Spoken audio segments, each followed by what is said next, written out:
Iconic bridge dito sa Manila. Kinahoy na naman ng mga Tolonges. Dito yan sa Binondo Intramuros Bridge. Ang railings nito, putol na.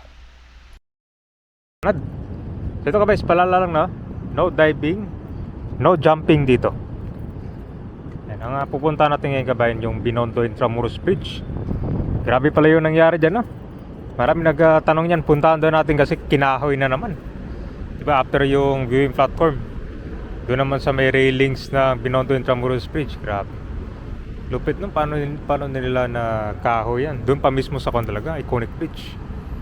Alam, gabi-gabi yan nila tinitira. Mga dandahin magputol. So ito, kanto, phase 4.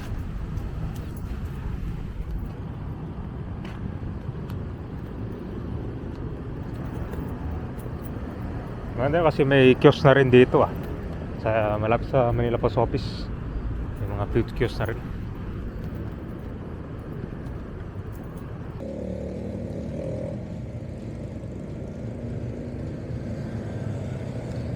Punta tayo ngayon sa Binondo Intramuros Bridge.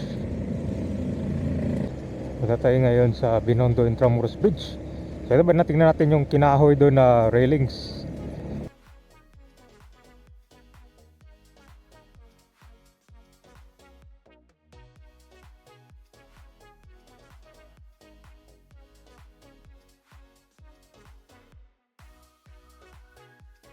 Sidewalk to siya.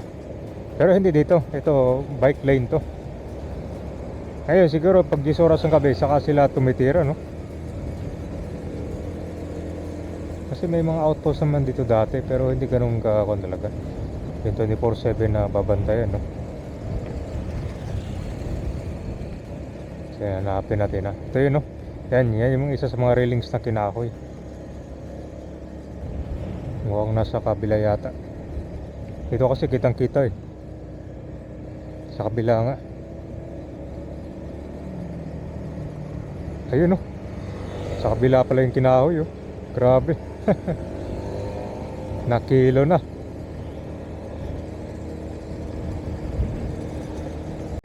Ito na guys, punta natin. So mukhang dito sa area ngayong nakahoy. Yung mga railings, yan yung protection. Baka nga kahoyin pa rin yung baba, no? Kasi yung itaas yung nakahoy. Delikado mahulog ka dyan sa Pasig River.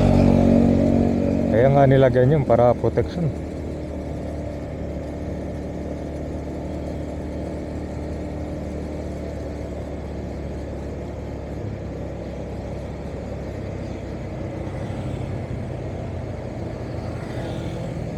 Yun guys, grabe. Kaisa pala to, oh.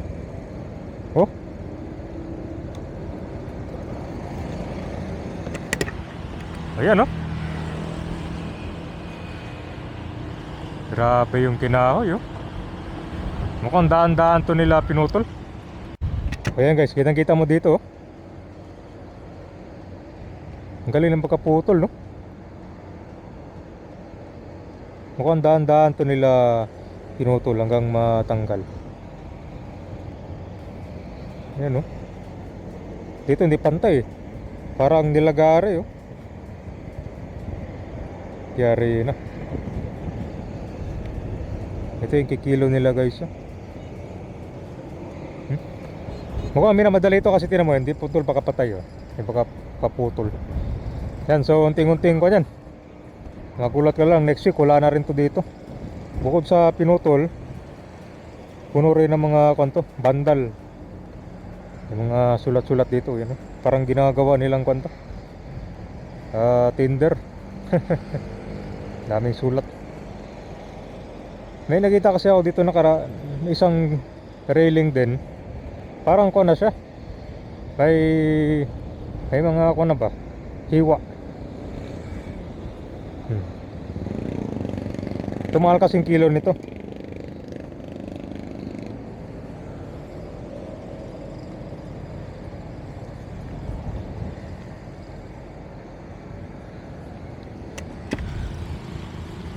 Tingnan nga natin kung may hiwa ba itong iba. Hindi mo mapapansin kasi puro mga sulat,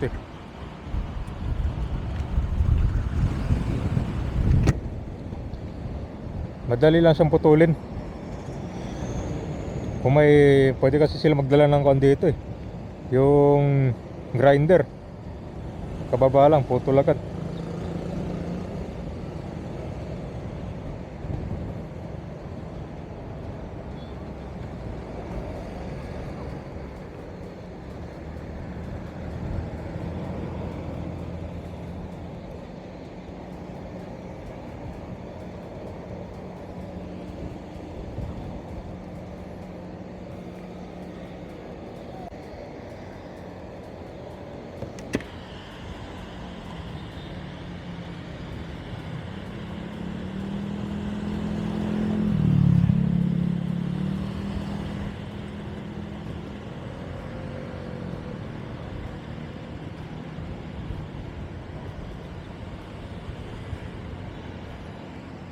Grinder nga to guys, din naman kasi naka-welding kasi to. Naka-welding yan dyan. So pag natanggal mo to, natanggal na rin itong buo. May welding siya.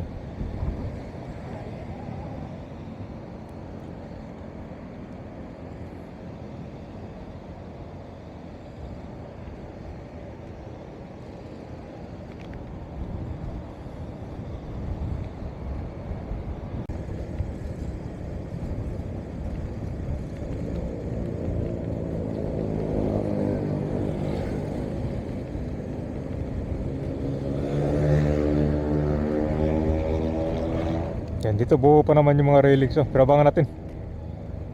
Dito kasi silver yung kulay nyo. Grabe.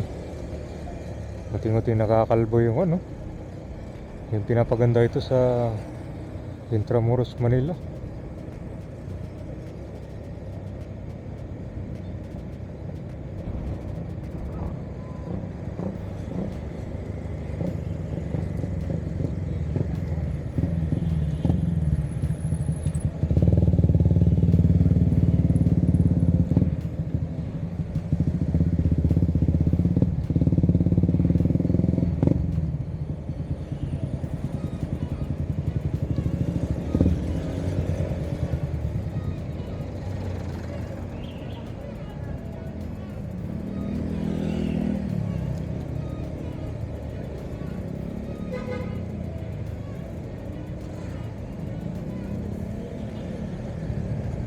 So pagkatapos pagandahin itong lugar dito sa Pasig River, nalo na sa Binondo at Intramuros, Manila. Nakakulungkot lang yung sinapi pero ganyan talaga, may mga tulunggis talaga dito na nagpapapangit. Kita mo yung viewing platform dyan, yan yung unang kinahoy nila, no?